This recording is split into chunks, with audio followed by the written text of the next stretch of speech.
Bonjour tout le monde et bienvenue dans ce premier épisode de Homo Economicus. Aujourd'hui, on va parler un peu du cas de Realty, mais d'abord, comment ça va, Julien? Écoute David, ça va très bien. Oui, effectivement, on va se pencher sur l'affaire Realty, qui fait beaucoup parler d'elle en ce moment. David, peut-être qu'on peut commencer par une explication de ce que c'est Realty pour ceux qui les connaîtraient pas Oh, d'avance. ouais, pas de souci. Alors, Realty, en fait, c'est un gros acteur en investissement immobilier sur la blockchain, donc concrètement avec de la crypto-monnaie.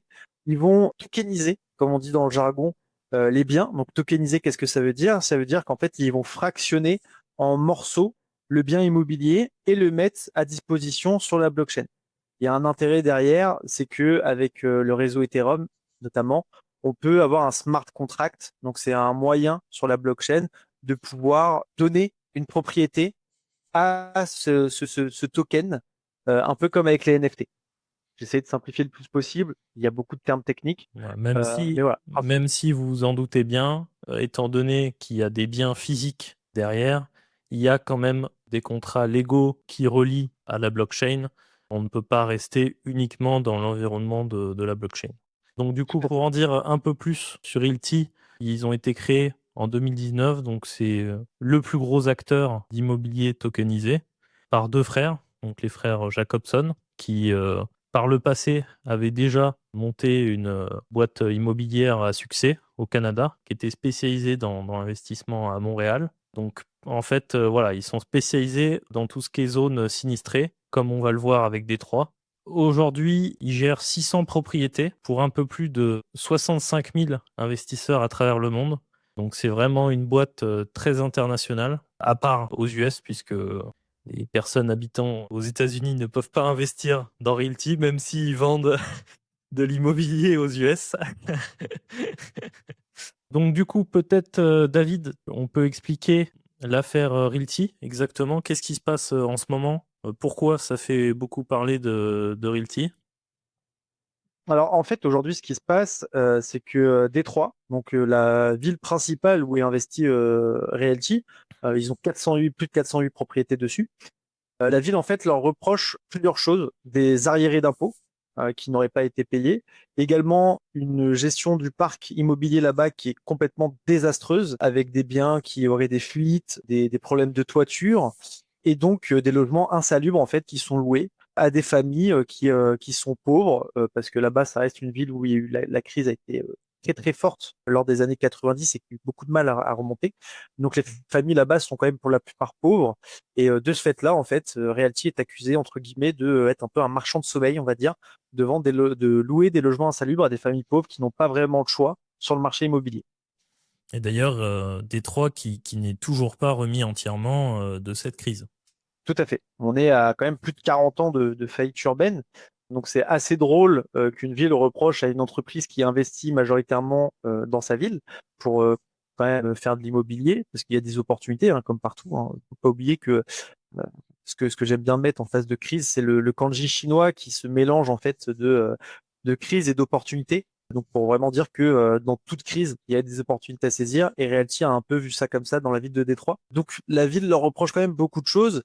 Est-ce que derrière, il y a vraiment un scandale? Est-ce que c'est vraiment de leur faute? C'est un peu la démarche de défense de Realty. Donc on va vraiment échanger là-dessus pour éclaircir un peu le sujet, voir si vraiment il y a des torts de Realty ou est-ce que c'est une vaste arnaque, une vaste escroquerie.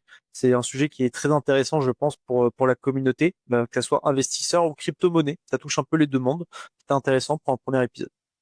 Voilà, donc pour situer un petit peu, aujourd'hui, Realty, entre toutes les contraventions, les travaux à faire, on parle vraiment d'investissement et du coup d'amende de plusieurs millions de dollars. Donc c'est vraiment pas anecdotique du tout. Et c'est pour ça que les investisseurs Realty sont aussi frileux par rapport à cette affaire, puisque ça peut vraiment changer le cours des choses pour Realty, qui était une boîte qui jusqu'alors avait une très belle croissance et tout allait très bien. C'est ça. Ils avaient une belle réputation et en plus, ce qui ne les aide pas dans ce scandale, entre guillemets, c'est le fait que les loyers sont gelés. pendant 90 jours, il me semble. De ce fait-là, les investisseurs ne peuvent pas toucher les rendements pour lesquels ils ont souscrit. Donc, ça crée une petite panique aussi sur le marché crypto à l'intérieur du marché realty, parce que voilà, sur la blockchain, on peut avoir son propre marché.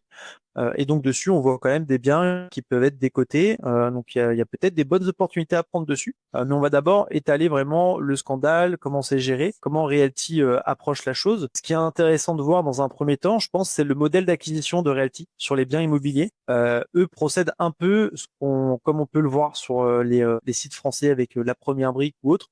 Ils font d'abord une levée de fonds en token. Donc les gens vont donner de l'argent à Realty pour qu'ils puissent acquérir le bien.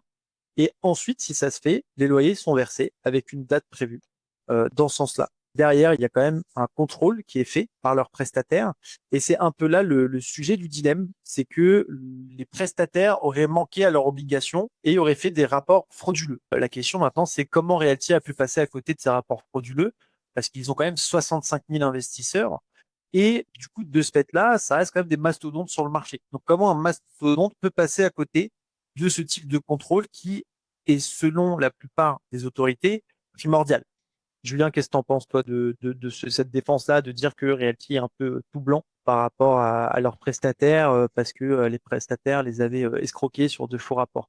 Alors oui, effectivement, Realty, on va beaucoup se baser sur ce que disent Realty, hein. Bien sûr, on ne peut pas le vérifier, donc c'est important d'avoir cette nuance puisque ça pourrait changer tout ce qu'on dit dans ce podcast. Donc oui, effectivement, en plus, je voulais rajouter par rapport à ce que tu as dit, David, ils ont mis en pause leur programme de buyback, donc qui était un système en fait qui permettait aux investisseurs de se faire racheter leur part directement par Realty sans avoir besoin de trouver un acheteur particulier. Donc qui était quand même un programme assez rassurant, hein, on peut le dire, pour les investisseurs. Et ça a aussi participé à créer un mouvement de panique par rapport à ça. Donc oui, par rapport à la vérification, pour reprendre où on en était, des documents par Realty, au final, si on suit ce que les déclarations de Realty, c'est vrai que, mis à part en allant vérifier sur le terrain, c'était très compliqué de se rendre compte avant des problèmes qui pouvaient être rencontrés. Puisque Realty débloquait des fonds pour effectuer des travaux, tout était sur le papier parfaitement normal. C'est là un peu le problème et c'est là toute la difficulté, c'est qu'en fait Realty, malgré le fait que ça soit une boîte avec beaucoup d'investisseurs, et cetera, il faut pas oublier que ça reste une start-up. Ils ont, actuellement une vingtaine d'employés, donc faut bien se rendre compte que, oui, ils sont très forts dans la tokenisation, et cetera, mais pour gérer le parc, ils déléguaient à de nombreux prestataires et avec 20 personnes, c'est difficile de vérifier toutes les propriétés, ce qui se passe, et cetera. Donc ils se reposaient, entre guillemets, ils avaient entièrement confiance en leurs prestataires et c'est pour ça que ça a duré aussi longtemps et ils ont mis autant de temps à s'en rendre compte, puisque on va voir par la suite qu'ils s'en sont rendus compte même avant que les autorités portent plainte contre eux et ils ont pris des mesures pour y remédier. Mais voilà, ça explique aussi pourquoi Realty a mis autant de temps à s'en rendre compte, c'est qu'ils ont vraiment un parc démesuré par rapport à leur nombre d'employés. C'est vrai. Même d'un point de vue financier, ça peut s'expliquer. Ils ont, moi, le chiffre que j'ai, il date de 2023. C'est 21 employés. 21 employés pour 600 biens. Ça fait une trentaine de biens de par le monde à vérifier sur l'avancée des travaux, le déblocage des factures. Centaines de biens par personne. Ça fait quand même beaucoup de travail, surtout quand tu dois aller au Panama, au Brésil, à Détroit. Donc, on peut comprendre qu'ils se soient basés un peu sur la relation de confiance derrière. Ce qui est aussi intéressant à voir, c'est faire un parallèle un peu avec la gestion de parc, notamment en France, où il y a quand même des cas, notamment avec les HLM, d'immeubles qui sont restés insalubres très longtemps, où les travaux ne sont pas faits. Donc, est-ce que en finalité, ce scandale, cette négligence pour lesquels ils sont accusés, n'est pas quelque chose qui peut être commun quand on a un parc très grand et derrière des capacités humaines qui sont assez réduites pour vérifier le travail des prestataires? Pour moi, il y a quand même une certaine responsabilité dans le sens où un prestataire, c'est bien de lui faire confiance, mais il faut aussi aller vérifier. Est-ce qu'il y a eu des vérifications de Realty derrière sur le parc, mais que la coïncidence où le prestataire a orienté un peu cette vérification sur des biens qui étaient effectivement très bien suivis, très bien faits, où il n'y avait pas de manœuvre frauduleuse. Donc là, on serait vraiment du coup sur un point où la défense de Realty peut se tenir, c'est la manœuvre frauduleuse qu'ont eu les prestataires avec eux. Deuxièmement, d'un point de vue rentabilité, faut pas oublier qu'ils promettent une rentabilité aussi à leurs investisseurs. Pour cette rentabilité-là, il y a quelque chose qui est intéressant, c'est la gestion des coûts. Tu peux pas avoir une rentabilité énorme si tu as un collab par bien. Donc, ça veut dire que tu aurais plus de 600 ETP dans la boîte. Donc, un ETP, c'est un employé à temps plein. Donc, tu aurais 600 personnes qui géreraient un bien pour le chiffre de A à Z. D'un point de vue financier, ça serait intenable pour n'importe quelle startup, en sachant que c'est pas des licornes. Et ils ont pas levé des milliards pour pouvoir subvenir à leur budget marketing, leur coût en employés. Et puis Donc, même, c'est intéressant. même s'ils avaient levé des milliards, voilà, comme disait David, ils ont une rentabilité promise qui est assez élevée comparativement à de l'immobilier standard. On est quand même très souvent sur des biens à plus de 10% de rendement. Donc c'est vrai voilà, à ces niveaux de rendement, il faut vraiment avoir optimisé toute la chaîne. Et d'ailleurs, on peut faire le parallèle avec leur expérience passée aux frères Jacobson. Je pense que si ce rendement est rendu possible, c'est aussi grâce à leur expérience du terrain qu'ils ont acquis dans leur précédente entreprise en rachetant des biens à Montréal qui étaient à peu près dans le même état que Détroit. Puis derrière, il y a aussi un intérêt pour Détroit. Avoir des logements qui sont vacants de base, qui deviennent plus propres avec des locataires à l'intérieur, ça permet aussi de dynamiser la ville avec des gens qui sont logés, moins de SDF, possiblement, comme il y a de plus en plus de monde, des entreprises qui viennent s'installer, et derrière, avoir une économie qui se relance. Il y a cet intérêt-là qui peut être aussi intéressant pour la ville.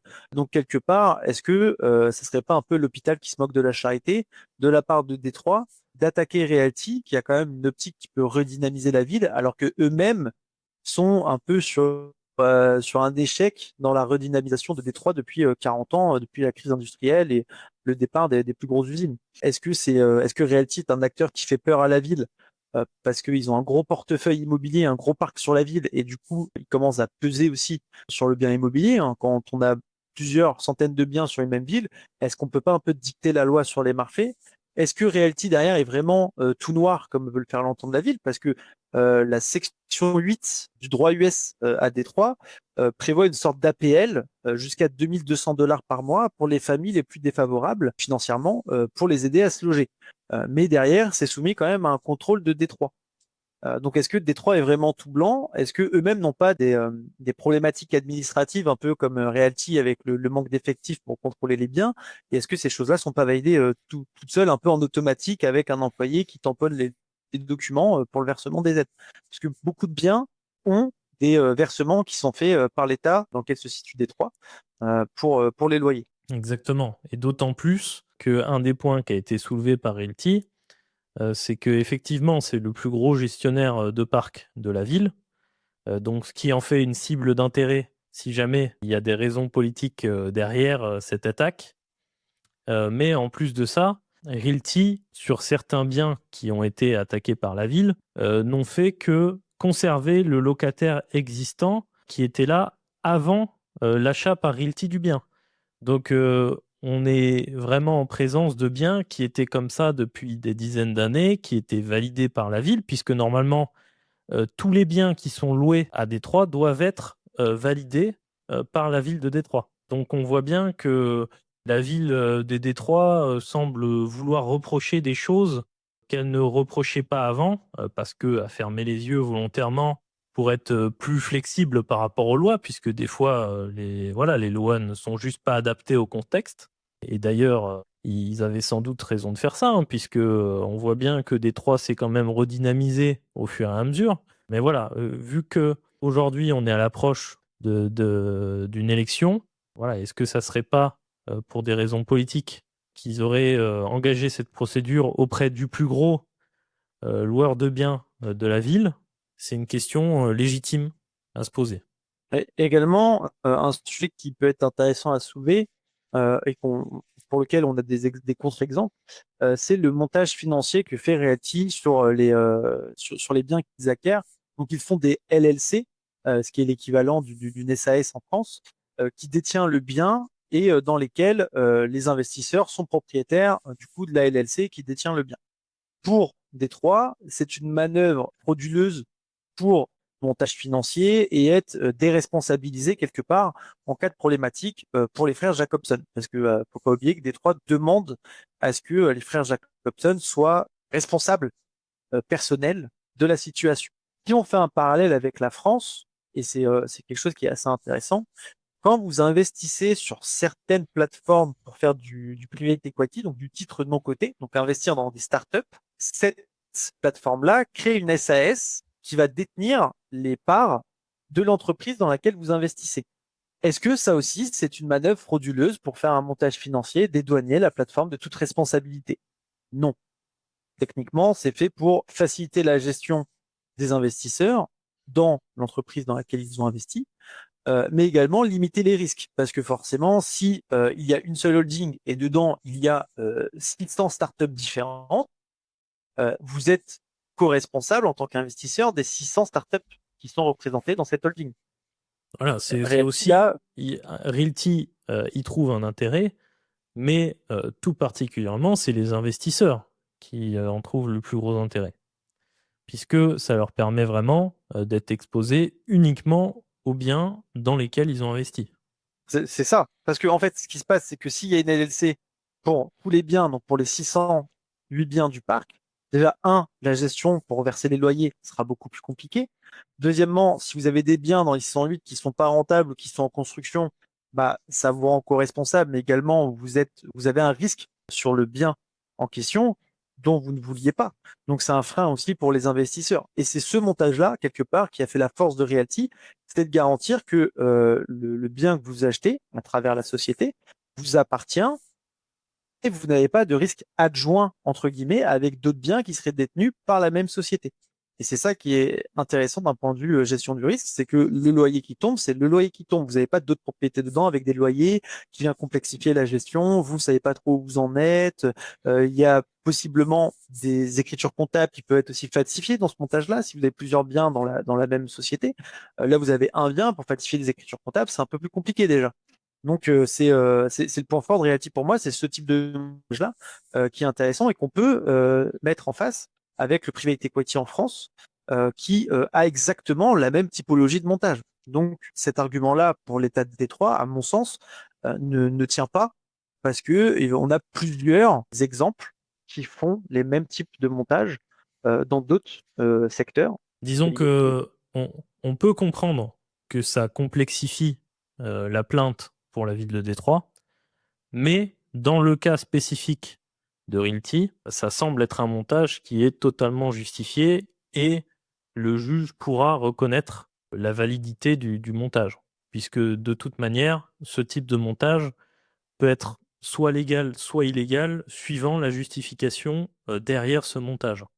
C'est ça. Et on peut le mettre en corrélation avec les SCPI, par exemple, en France. Quel est l'avantage d'investir sur Realty? C'est que vous vous exposez à un seul bien, à une seule typologie de locataire, parce que vous n'avez qu'un seul bien.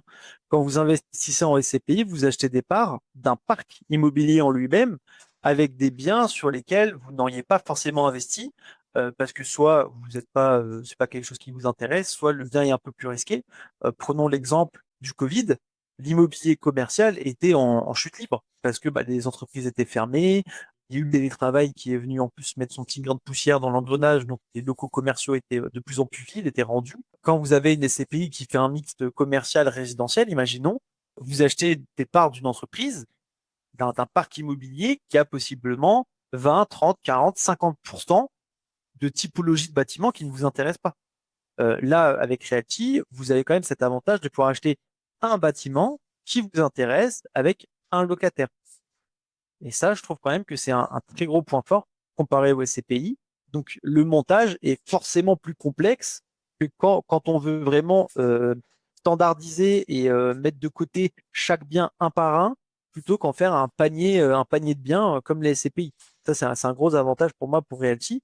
Maintenant, aujourd'hui, ça leur vaut quand même des accusations qui sont plus ou moins graves parce que possiblement, Realty peut devenir tout à fait différent après le jugement et le rendu du juge sur l'affaire. Parce que concrètement, qu'est-ce qui peut se passer si le juge n'est pas, on va dire, ami avec la tokenisation ou le blockchain ou le monde des crypto-monnaies. Qu'est-ce qui peut se passer, Julien, concrètement là sur la ferme finalité? Concrètement, ça peut être très difficile pour Realty, hein, s'ils sont reconnus coupables à 100%. Bon, c'est quand même un scénario qui pour nous, semble très peu Peu envisageable. probable. Ouais. Euh, Il y a quoi d'autre alors, on comme pourrait scénario? considérer Realty comme des victimes dans cette affaire, puisque ils ont été fraudés par leurs prestataires. Donc finalement, eux ont fait tout leur possible, toutes les vérifications nécessaires, mais voilà, il y a eu fraude. Donc, et c'est cette position que va essayer de défendre Realty, puisque bien sûr, ça les rendrait responsables d'absolument rien. Ils n'auraient pas d'amende à payer, rien du tout. Donc, c'est vraiment la position idéale. Donc, bon, malgré que ça soit avantageux pour Realty, c'est une situation qui est plus probable que le fait d'être considéré coupable à 100%, mais c'est quand même pas le scénario qui a le plus de chances d'arriver, puisque, entre guillemets, d'un point de vue légal, Realty a quand même eu, pas des manquements, mais une certaine forme de manque de vigilance par rapport à son parc. Donc, voilà, le scénario que nous, on imagine le plus probable, sera la responsabilité partagée, donc entre leurs prestataires et eux, qui limiterait quand même considérablement la casse, voire même potentiellement de négocier avec le juge des aménagements de peine pour pouvoir faire les travaux sur une longue durée, etc. Voilà, pouvoir vraiment payer les amendes au fur et à mesure, pas totalement couler Realty.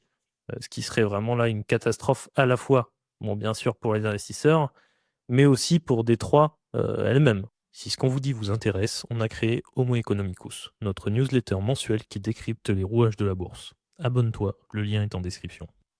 C'est vrai, parce que bon, comme on l'a déjà dit, ils ont des prestataires qui s'occupaient de gérer les biens. Eux ils n'ont pas forcément mis les moyens humains derrière pour contrôler ce que faisaient les prestataires parce qu'on était vraiment sur une relation de confiance. Ils ont 408 biens à Détroit. Vous imaginez bien que si Realty est jugé coupable à 100% et qu'ils doivent vendre l'ensemble des 408 biens qu'ils détiennent sur Détroit, on se retrouve quand même dans une phase où le marché immobilier va être inondé de biens d'un coup. De ce fait-là, on va avoir une disparité parce qu'on aura quand même beaucoup plus d'offres existantes d'un seul coup que de demandes. Donc les prix par économie vont possiblement baisser.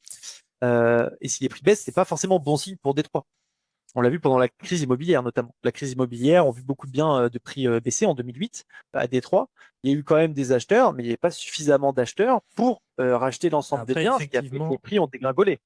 la décision de vendre le bien sera probablement, c'est même sûr, la décision des investisseurs eux-mêmes, pas de Realty.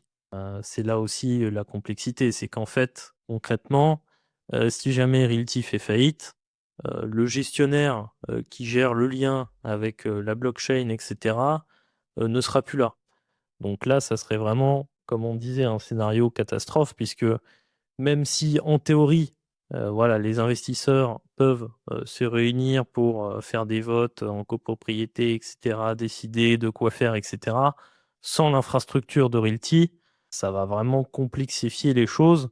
Et notamment, en plus, vu que les tokens sont accessibles dès 50 euros, il y a beaucoup de petits porteurs. Donc, des gens qui possèdent 0,0001% de maisons vont probablement pas se donner la peine de venir à des réunions de copropriété, etc. Donc, Ouais, clairement. voilà, c'est vraiment dans la pratique, si Realty était amené à avoir des grosses difficultés financières, ça serait une catastrophe dans Realty pour Détroit dans ce sens-là, puisqu'il se retrouverait avec un énorme parc qui est un peu géré, bah, qui est ingérable en fait, puisque il y a des milliers d'investisseurs qui doivent se réunir pour prendre la moindre décision. Donc je pense que Non, c'est vrai. c'est pas souhaitable aussi pour la ville. ça deviendrait très compliqué pour la ville parce que du coup, elle se retrouverait à devoir gérer quand même des propriétés qui sont fragmentées, en sachant que sur Realty, vous pouvez acquérir que un tiers d'un bien maximum. Donc, ça fait qu'il n'y a pas de biens qui sont pleinement détenus par une seule personne. Vous avez à minima 3 personnes qui détiennent un bien sur Realty. Donc, quand vous avez 3 personnes, on se dit ça va, c'est gérable. Mais ils ont 65 000 investisseurs et ils ont 608 biens. Vous vous rendez compte quand même que quand on fait la parité sur les chiffres, ça fait à peu près 1000 investisseurs par bien en moyenne. 1000 investisseurs. Donc vous devez réunir 1000 personnes pour débattre sur un sujet de l'avenir du bien. Est-ce qu'on le garde? Est-ce qu'on le vend? Qu'est-ce qu'on fait? Tout le monde doit être présent. Je pense que c'est des choses qui seront à distance. Il faut être disponible. Vous avez aussi la notion du décalage horaire. Il faut que tout le monde soit dispo sur les mêmes heures. Il faut que ce soit des heures qui soient tenables. Qu'est-ce qu'on fait? Comment ça se gère? Donc, à mon sens, on est quand même sur un sujet qui est assez touchy parce qu'il y a des reproches de Détroit qui sont faits à Realty qui s'entendent. On peut les entendre à un manquement de contrôle et d'audit du travail des prestataires. Derrière, on peut comprendre aussi que Realty ne sont pas forcément assez staffés pour remplir ces critères-là. Maintenant, est-ce que c'est tort de leur part ou est-ce que c'est une stratégie pour avoir un bon rendement pour leurs investisseurs et attirer justement les investisseurs? Parce que sur ce type d'investissement, on va pas se mentir, ce qui fait venir les gens, c'est le rendement. Surtout, notamment en Europe, avec les taux qui étaient très très bas, c'est là où on a vu vraiment les investissements boursiers et exotiques, donc crypto-monnaies, montres, cartes Pokémon, etc., exploser parce que les gens étaient à la recherche de rendement et que l'éducation financière se fait un peu plus facilement. Donc, est-ce que vous seriez investisseur de Realty si vous proposez des rendements classiques en immobilier à 5-6%? Bah, d'ailleurs, pour rebondir sur ce que tu dis, David, on l'a vu même concrètement, puisque Realty a essayé de se lancer dans des propriétés un peu plus luxueuses, dans des quartiers un peu plus chers, et qui proposaient donc des rendements voilà, de 5, 6%, 7%, et les biens restaient des mois en vente sur la marketplace de Realty, puisque personne n'en voulait. Qui peut se comprendre quand en face, on a des opportunités à 10, 12, voire 18%, j'ai pu voir, une fois que c'était fini. Est-ce que vraiment on va investir sur du 6-7%, alors que quand on prend le discours un peu sur les marchés boursiers avec un ETF S&P 500, on fait 8% par an, c'est ce qu'on entend vraiment le plus souvent. Est-ce que vraiment un investisseur qui cherche qui est un peu débutant en la matière, qui ne connaît pas forcément, qui maîtrise pas forcément, va aller chercher du 6-7%, alors qu'en face, avec la bourse, là où il n'y a pas de tokenisation, où on est sur quelque chose de moins exotique, on peut avoir du 8% sur papier également.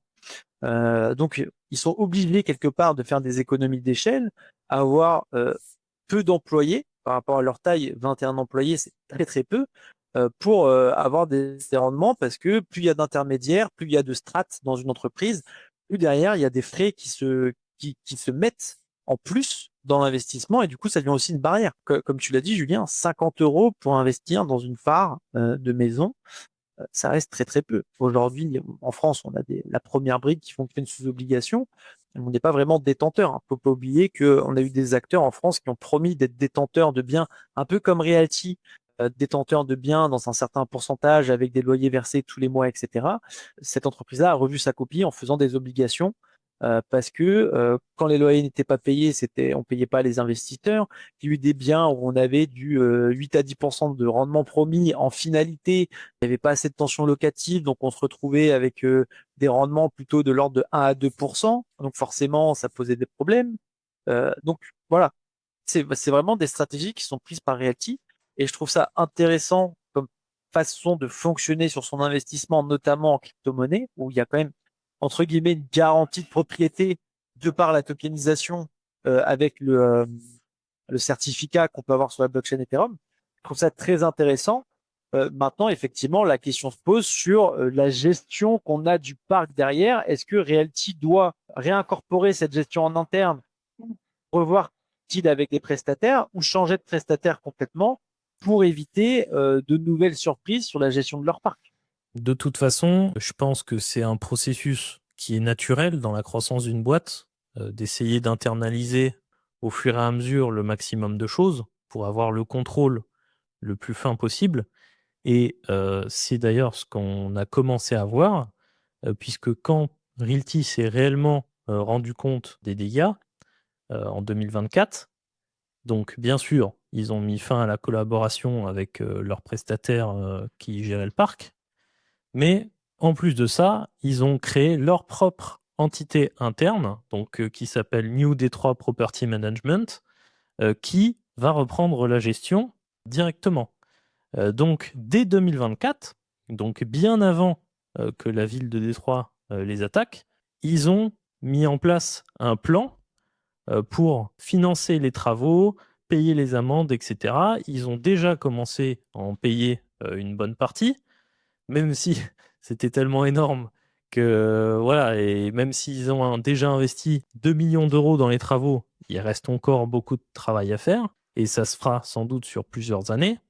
Et pareil pour les amendes. Donc voilà, c'est un processus qui était déjà en cours avant la plainte de Détroit. Donc le juge ne pourra sans doute pas reprocher à Realty d'avoir fait la sourde oreille et d'avoir voulu empocher les loyers sans jamais rien faire. Contrairement à ce que reproche la ville à Realty. Voilà, ce qui va dans notre sens, et c'est pour ça qu'on dit qu'il y a très peu de chances qu'il soit considéré à 100% coupable, puisque Realty a vraiment, a priori, tout mis en place pour pouvoir corriger le tir.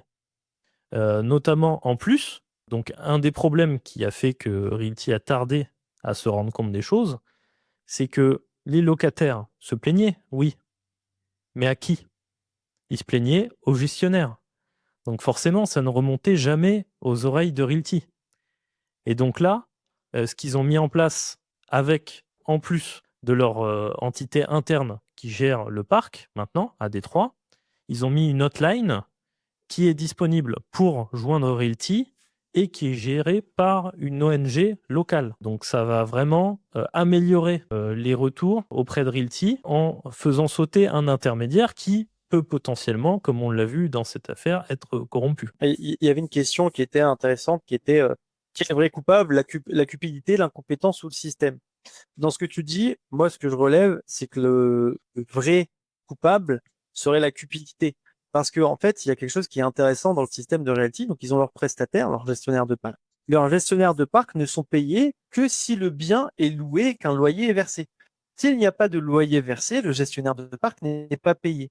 Donc, le prestataire gestionnaire de parc avait un intérêt à ne pas faire remonter les plaintes des locataires, parce que qui dit travaux dans le bien dit locataires qui doivent être relogés, loyer non encaissé, et le gestionnaire de parc de ce fait-là n'est pas payé. Alors qu'avec 408 propriétés, si le gestionnaire n'avait ne serait-ce que 30, 40 propriétés, ça représente quand même des sommes colossales d'argent qui lui étaient versées. Mais si les 40 propriétés doivent être rénovées et les locataires délogés, pas de loyer, pas de chiffre d'affaires et du coup de la perte financière pour le gestionnaire de parc. Donc pour moi, le vrai coupable dedans, ça serait la cupidité du gestionnaire. Mais derrière, il y a aussi une petite pointe, un assaisonnement d'incompétence au niveau de la gestion du parc de par Realty, mais pas une incompétence qui était voulue, une incompétence qui est induite par leur façon de voir les choses, parce qu'il n'y avait pas forcément de contrôle et on marchait sur la confiance. Et ça, pour moi, c'est quelque chose quand même qui a une importance. Il y a un credo que j'utilise souvent qui est la confiance n'exclut pas le contrôle, et Realty a peut-être oublié ça. Ils avaient trop confiance en leurs prestataires et ne sont pas allés faire le contrôle quand même derrière. Ils sont basés peut-être sur les remontées, les audits documentaires que faisaient les prestataires. Peut-être qu'il y a eu également des audits, comme je disais, physiques qui ont été faits sur quelques biens, mais les prestataires orientés vers les biens forcément qui étaient parfaitement bien gérés et parfaitement rénovés. De ce fait-là, les contrôles auraient peut-être dû être plus poussés de la part de Realty. Mais effectivement, comme toi, je penche plus sur quelque chose comme co-responsable mais amoindri. Si Realty peut prouver que les prestataires donnaient de la documentation fallacieuse et ne faisaient pas remonter les plaintes des locataires, que eux avaient un intérêt économique là-dedans, à mon sens, ce qui est probable, c'est qu'ils se jugeaient co-responsables parce qu'ils avaient des manquements sur leurs outils de contrôle, mais dans une moindre mesure, on va dire à 20%, et 80% les prestataires responsables parce que eux avaient un intérêt économique derrière et l'ont fait volontairement. Exactement, ouais. Puis il faut pas oublier qu'ils sont quand même fait flouer par plusieurs prestataires. C'est pas que le gestionnaire de parc. Il y a les entrepreneurs qui venaient faire les travaux de rénovation, qui émettaient des factures sans jamais avoir fait les travaux. Enfin, c'est vraiment toute une chaîne de, d'entrepreneurs qui, entre guillemets, se sont dit c'est une boîte de la blockchain, on va profiter un peu de la source d'argent gratuite, et puis voilà. Ou peut-être même une fraude commune, hein. Peut-être que les prestataires se sont mis en lien, gestionnaires de parcs, qui ont recommandé des entrepreneurs en disant, ouais, t'inquiète pas, c'est moi qui fais les documents. Voilà, on peut vraiment être sur une fraude de grosse ampleur, mais qui soit pas forcément de la responsabilité à 100% de Realty. Realty, ils avaient un problème, c'est le manquement d'humains en termes de quantité d'employés pour pouvoir faire les contrôles. Pour moi, c'est la chose qu'on peut leur reprocher, c'est de pas avoir poussé les contrôles plus loin, mais on peut comprendre que, humainement parlant, c'est très compliqué d'envoyer des employés à Panama, aller vérifier des travaux, ensuite les renvoyer à Détroit, vérifier des travaux. Voilà. Il y a ce critère-là aussi qui en gestion D'autant va être très que, compliqué. d'autant que même sans prendre l'extrême, le Panama, ils ont des biens sur plusieurs États, aux États-Unis maintenant. Et bon, les États-Unis, c'est pas la France en termes de distance. Donc même aller contrôler sur plusieurs États, c'est vraiment fastidieux. Ah oui, bah côte est, côte ouest, il me semble que c'est 8 heures d'avion. C'est ça. 8 heures d'avion. Rendez-vous compte. Tu ne parles pas de voiture, tu parles d'avion. Nous, le nord-sud, c'est 8 heures de voiture et 1 heure d'avion. Eux, c'est 8 heures d'avion. C'est gigantesque. Une autre question que je trouve intéressante, Julien, c'est est-ce que pour toi, l'affaire Realty va tuer la tokenisation immobilière ou au contraire, ça va permettre de la rendre plus mature en servant un peu de Realty comme un cas d'école sur ce qu'il faut faire, ce qu'il faut pas faire et les points à améliorer? Bah, ce qui est sûr, c'est que peu importe le jugement à court ou à long terme, ça va forcément augmenter en maturité le secteur, que ça soit Realty qui augmente en maturité ou alors ses concurrents. Après, voilà, si jamais Realty perd est déclaré à 100% responsable, il y a quand même de grandes chances pour que Realty n'ait pas le temps d'augmenter en maturité. Mais Forcément. voilà, ce qui est sûr, c'est que pour l'écosystème, si Realty gagne et est déclaré comme victime ou alors un minimum co-responsable, ils augmenteront bien sûr en maturité, et on pourrait même quasiment dire qu'ils ont déjà augmenté en maturité depuis 2024 avec l'internalisation de leur gestionnaire de parc. Et donc peut-être qu'ils étaient déjà en train de se poser la question pour d'autres villes, etc. Une fois que le Donc, problème est t'es soulevé, plus au courant. ils peuvent, ils ont l'air de réagir et de mettre en place des mesures préventives assez rapidement. Et puis d'ailleurs, de toute façon, Realty, enfin les frères Jacobson particulièrement, voilà, se sont démontrés à travers de nombreuses années qu'ils étaient de très bons gestionnaires, etc. Donc des erreurs, ça arrive à tout le monde. L'important, c'est de savoir rebondir dessus. Je suis d'accord avec toi. Et en parlant d'erreur, Realty, ça reste de l'immobilier alternatif, hein. On est de l'immobilier en crypto. On a un peu les CPI, on a l'immobilier fractionné avec certaines plateformes françaises dont je ne peux pas citer le nom. Est-ce que tu aurais un conseil à donner, vraiment le meilleur conseil que tu puisses donner pour quelqu'un qui souhaiterait investir dans l'immobilier alternatif aujourd'hui? Quel serait vraiment le point de vigilance qu'il peut avoir pour éviter au mieux une erreur d'investissement sur ce sujet-là? Mais alors, ce qu'il faut pas oublier, c'est que Realty, c'est très bien, ça apporte des bons rendements, sauf que on cumule quand même beaucoup de risques, puisque déjà, on est sur la blockchain. Donc, qui dit blockchain dit risque technologique. Si jamais Realty font une erreur de code qui n'est pas vue dans les audits de sécurité, etc., les fonds peuvent être perdus, et voilà, tout le risque technologique lié à la blockchain, déjà, on est en plein dedans. Et en plus de ça, on investit donc via la blockchain sur des propriétés qui sont dans des zones particulièrement sensibles. Donc on cumule quand même deux gros risques, rien qu'à travers la technologie plus la zone investie, qui font qu'il ne faut pas négliger le risque de cet investissement juste parce que c'est dans la blockchain, on ne se rend pas bien compte. D'autant plus que la blockchain a tout son intérêt pour Realty, puisque ça nous permet de pouvoir hypothéquer facilement les biens, etc., de faire des montages complexes qui sont d'habitude faits quasiment que par des pros de l'immobilier. Là, on peut le faire en un clic quasiment. Et donc, il faut vraiment prendre conscience de tous les risques de nos actions. Et ça peut être compliqué, voilà, pour les débutants. Donc, ce que je conseillerais particulièrement, si vous avez envie d'investir sur Realty, ça peut être une bonne chose suivant votre profil. Mais faites attention avec les outils puissants que met à disposition Realty par rapport à cette tokenisation, puisque ça peut vite vous brûler les doigts. Bah écoute Julien, je te remercie, parce que c'est vrai que c'est important. Aujourd'hui, les gens sont de plus en plus à la recherche de rendement. L'inflation fait qu'aussi les budgets alloués forcément à l'investissement peuvent être un peu plus bas. On a beaucoup de diversification qui se fait, que ce soit en bourse ou à travers la crypto-monnaie, qui est un peu l'Eldorado aujourd'hui, on en voit beaucoup. Donc c'est intéressant d'avoir ce point de vue-là, de prendre en compte le risque technologique qu'on n'aurait pas sur de l'immobilier qu'on détient physiquement. Hein. Si j'achète un immeuble, j'ai pas de risque technologique de voir ma boîte se faire siphonner tous ses fonds parce qu'il y a une erreur de code, vu que je suis pas soumis à la blockchain. Mais également le risque géographique, parce que là où ils investissent, c'est toujours des zones qui sont un peu plus tendues. Mais ça reste quand même un risque qu'on peut avoir dans l'immobilier si je fais un premier choix non réfléchi, entre guillemets, sur mon investissement IMO et que je vais dans une zone où il n'y a pas de tension locative, dans une zone où il n'y a pas forcément de locataires en demande, où je vais acheter un bien qui va rester vacant. Alors, Donc, au final, en fait, je suis totalement d'accord avec toi, sauf qu'il y a quand même un point qui est encore plus risqué que ce que tu dis, c'est qu'avec Realty, on est propriétaire direct des biens. Donc, comme on le disait tout à l'heure, si Realty fait faillite et ne peut plus être en mesure de gérer nos biens, c'est à nous d'aller les gérer. Donc, on cherche d'intermédiaire. voilà, c'est vraiment, on supprime des intermédiaires, donc on a un rendement plus élevé, puisque bien sûr c'est toute une couche de frais qui est enlevée, mais on a les risques qui vont avec.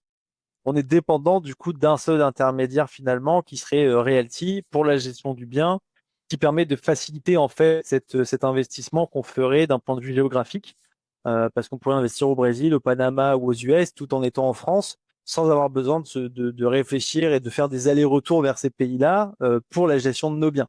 Donc c'est vrai qu'il y a cet avantage-là, mais du coup ça induit d'autres risques. Et ça c'est effectivement très important de le prendre en compte. Enfin, pas de cacahuètes. Donc c'est important de savoir où on met les pieds. Est-ce que tu avais des choses à rajouter sur ce cas-là, des points qu'on n'aurait pas abordés? Si, bah pour rassurer les investisseurs Realty quand même, les loyers, si vous ne vous êtes pas trop tenu au courant, les loyers dans la ville de Détroit sont toujours versés, mais sur des comptes séquestres. Donc, c'est-à-dire qu'ils ne vous sont plus versés directement à vous, mais ils sont mis sur des comptes qui sont bloqués. Et en fait, ils vous seront restitués à la fin de l'affaire. Donc, vous ne perdez pas réellement de sous sur cette période-là.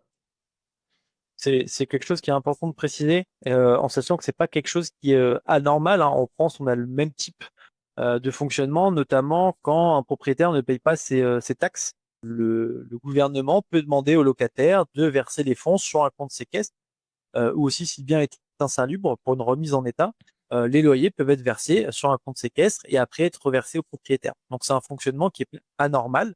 Il n'y a pas vraiment d'inquiétude à avoir parce que c'est pratiqué par plusieurs pays. Je pense que c'est important aussi de préciser qu'on n'est pas sur quelque chose qui est propre aux US, c'est quelque chose qui peut s'appliquer aussi en France. Donc effectivement, à mon sens, Realty reste une bonne opportunité pour mettre un pied dans l'immobilier tokenisé de par leur taille, de par leur façon de faire aussi, hein, parce qu'il faut pas oublier que les frères Jacobsen ont quand même une grosse expérience sur le marché immobilier et jusqu'à aujourd'hui, donc ça existe, il me semble, depuis 2019, Realty. C'est ça. Jusqu'à aujourd'hui, ils ont quand même très bien géré leur parc, si ce n'est ce scandale, si on peut dire, qui leur est reproché. Mais au final, quand on décortique un peu l'affaire, on voit quand même qu'ils avaient un œil sur leurs investissements parce que avant la plainte de la ville de Détroit, ils ont mis en place des choses en changeant de prestataire, en internalisant. Donc ils sont quand même actifs. Ils sont pas là juste à regarder et dire ah, nos prestataires ils font n'importe quoi. Et bah tant pis. Donc ça c'est également important. Ils sont vraiment très inclus dans leur propre entreprise et donc on n'est pas juste sur une entreprise pour de l'argent. On voit Et qu'ils ça c'est gardent la tête intéressant. froide. C'est ça. Ils font les choses. Ils font ce qu'il y a à faire. Ils ont vu qu'il y avait des manquements. Ils ont mis les choses en place. Et ça c'est important parce que c'est pas toutes ces boîtes qui le font. Il y a des entreprises qui voient les problèmes et qui ne mettent pas forcément les choses en place en face parce que c'est un coût, parce que ça va réduire la rentabilité pour les investisseurs sur l'entreprise. Eux n'ont pas eu peur de ça, au contraire, ils ont fait les choses parce que pour eux, ils avaient plusieurs avantages, notamment l'avantage financier de éviter des amendes et des fonds qui sortent sur des travaux qui ne sont jamais effectués, mais également d'un point de vue, on va dire entre guillemets, politique, de pouvoir rassurer les investisseurs, notamment pour le futur, en disant, voilà, on a eu des problèmes avec le prestataire, on a internalisé Détroit pour que ça soit mieux géré et qu'on sache vraiment ce qui se passe. Et puis je pense que ce virage à 180 degrés qu'ils ont effectué en internalisant a en fait probablement été rendu possible par leur petite taille d'équipe, qui fait qu'ils sont très flexibles, et cetera, comparé à une énorme boîte qui aurait des centaines, voire des milliers de salariés. Donc en fait, voilà, ce qu'on leur reproche peut aussi être un avantage dans certaines situations. Bah, c'est vrai que faire bouger une boîte où tu as 21 employés, ça reste quand même relativement simple, vs une boîte qui en a 1000, où tu dois faire marcher tout le monde dans une nouvelle direction. Ça reste quand même beaucoup plus compliqué. 21 personnes, surtout si elles sont là historiquement, c'est des personnes qui adhèrent au système, qui adhèrent à la façon de faire, vont beaucoup plus facilement changer de direction parce qu'on parle de 21 personnes. C'est une classe, c'est moins qu'une classe de collège. Euh, donc au final, ça se fait quand même relativement facilement VS 1000 personnes. Enfin, vous imaginez bien qu'envoyer une sortie de collégiens dehors et et les encadrer, c'est relativement plus simple que de devoir faire sortir tout le collège et les encadrer en parallèle. Donc effectivement, leur petite taille qui peut leur être reprochée sur les manquements de contrôle reste un gros point fort pour l'amélioration de leur process et l'internalisation de ceux-ci. En sachant que c'est une autre entité qui est créée, donc possiblement à travers cette entité, ils auraient également peut-être une vingtaine d'employés pour gérer les biens sur Détroit. Donc au final, ils doubleraient de taille, mais sans que ça soit sans que ça soit vraiment propre à Realty, ça serait sur une autre entreprise, donc différentes façons de gérer les employés à l'intérieur. Et puis peut-être qu'avec un peu de chance, à terme, le fait d'internaliser permettra d'obtenir des meilleurs rendements en diminuant certains coûts. C'est ça, parce qu'actuellement, je crois que c'est 5% des loyers qui étaient reversés aux gestionnaires de parc. Donc ça peut faire des sommes conséquentes. Là, c'est 5% possiblement des loyers qui vont retourner dans la poche de Realty pour faire tourner le gestionnaire. Donc ça leur donne aussi plus de moyens pour embaucher des équipes compétentes, peut-être des seniors sur le contrôle et les audits de leur parc, et donc avoir derrière quand même un effet de compétence qui reste plus élevé qu'actuellement où ils ont personne. Exactement. Du coup, pour conclure, voilà, comme on a dit tout au long de cet épisode, on reste très optimiste sur Realty. On pense vraiment que la situation où vous serez considéré 100% coupable a vraiment très très peu de chances d'arriver. Donc voilà, la panique de certains investisseurs, pour nous, semble injustifiée et peut rendre Realty très intéressant en ce moment pendant cette petite phase d'incertitude et proposer des rendements qui sont très avantageux. D'accord. Bah, je pense qu'on va conclure là-dessus. Merci à tous de nous avoir écoutés. N'hésitez pas à laisser un commentaire. Si vous êtes sur une plateforme de podcast, à nous laisser une petite note, une petite étoile, ça fait toujours plaisir. Et si vous êtes sur YouTube, un pouce bleu et un commentaire. Voilà, le petit call to action pour nous aider. Ça fait toujours plaisir. Merci à tous. Bon, écoute, on vient de décortiquer l'affaire Realty pendant 1 heure. Tu as maintenant toutes les cartes en main pour te faire ton propre avis. Si tu découvres Realty avec cet épisode ou si tu hésitais encore, il y a de bonnes affaires en ce moment. Passe par notre lien en description, ça te coûte rien et ça nous soutient.